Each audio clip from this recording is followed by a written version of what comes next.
Hello friends, in this video we will teach you how to use the Endeca-cmd utility for utilization of various things in the Endeca. Actually it's a really very useful utility and you can do various operations using it. Today we will initialize with the data domain operations using Endeca-cmd. Okay.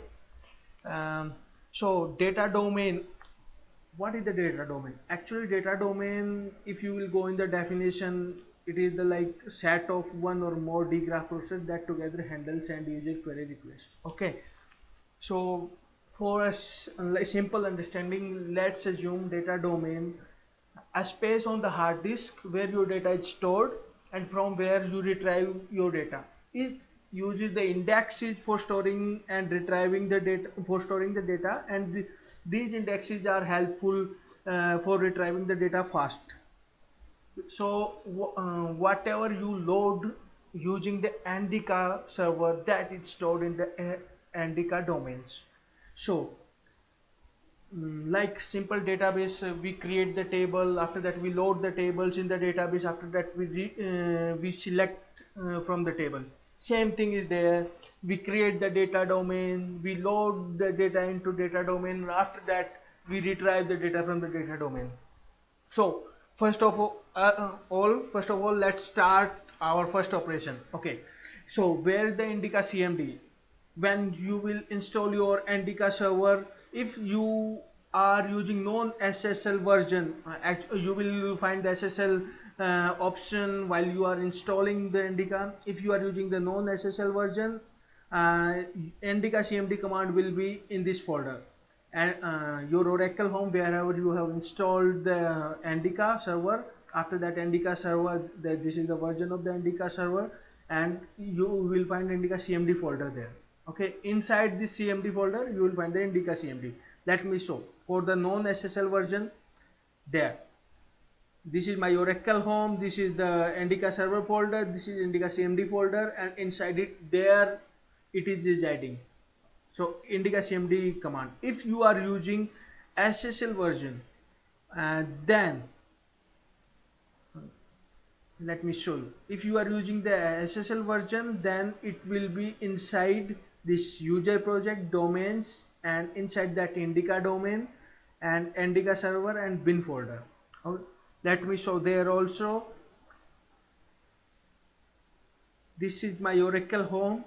Inside that user projects domains and Endeca server domain, that I have named it Endeca server domain. Whatever domain you have created with the name, the same name folder will be there, and inside that Endeca server and bin. There also you can see the Endeca-cmd. So according to your installation you can use. Let's start our first operation. Let's open the cmd. Let's navigate to our directory. In my machine I am using the non-SSL version. Let's navigate to there.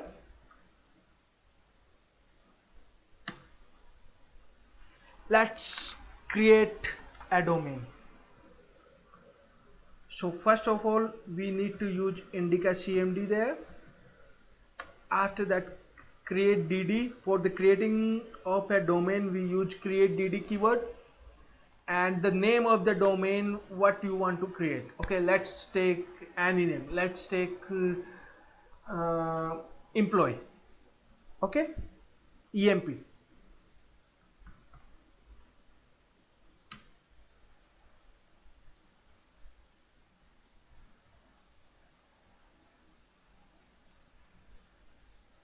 So it's creating the domain. Domain has been created. It will not show any message there. To see that domain with the name emp has been created or not, you need to see list dd. Endeca-cmd list dd operation will list all the data domains presented on your server.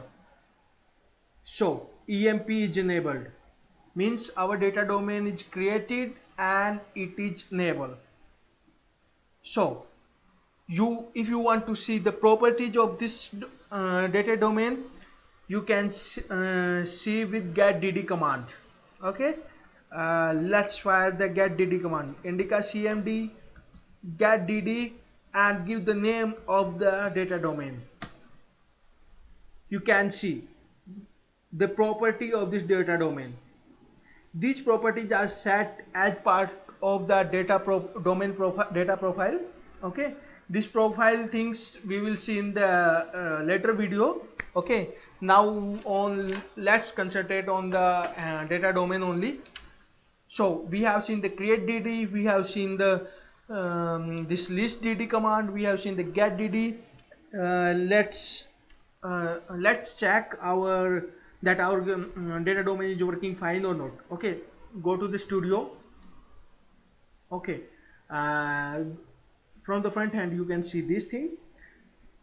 Go to the Endeca server and you can create any new domain.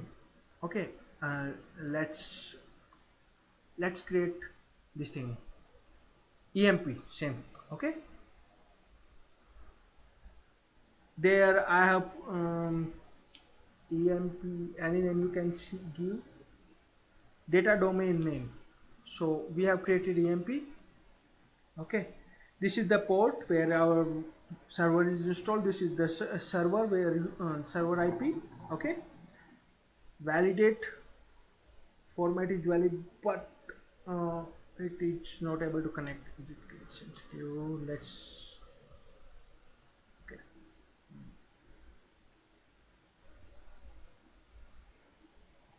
So if you see there, connection definition format is valid but unable to connect. Actually we have given the right format, but name that we have given in capital. Okay, it is case sensitive there, so you should give the exact name of the data domain. If you will see now, connection definition format is valid and successfully connected. Let's save it. Okay, so we can see our domain is working fine. Now next command is disable dd. Let's disable data domain, and enabling data domain is extremely useful, and these are used whenever we take the data backup. Okay, whenever we export the data domain, and then we need to disable it, and after importing we need to make sure that it is enabled. If it is not enabled, then we need to enable it. Okay, so let's go to disable dd. Yeah, so Endeca-cmd disable dd and name of our data domain. Okay, now if we see the list again, Endeca-cmd list dd, you will find employee is not enabled. It means our command worked successfully and this data domain has been disabled.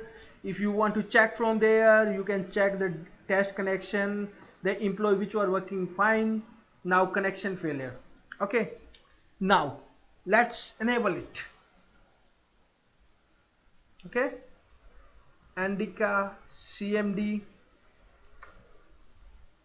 enable dd emp.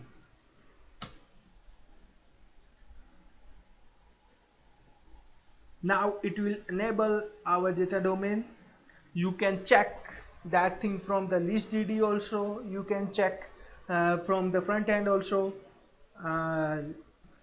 Let's check it from list dd command. Endeca-cmd list dd. You can see emp is enabled, means our data domain has been enabled now, and you can check from the front end also, connection success.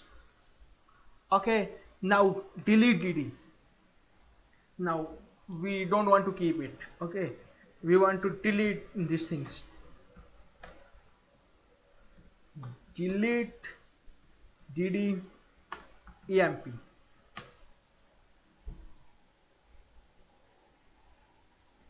Okay, I think it has deleted the thing.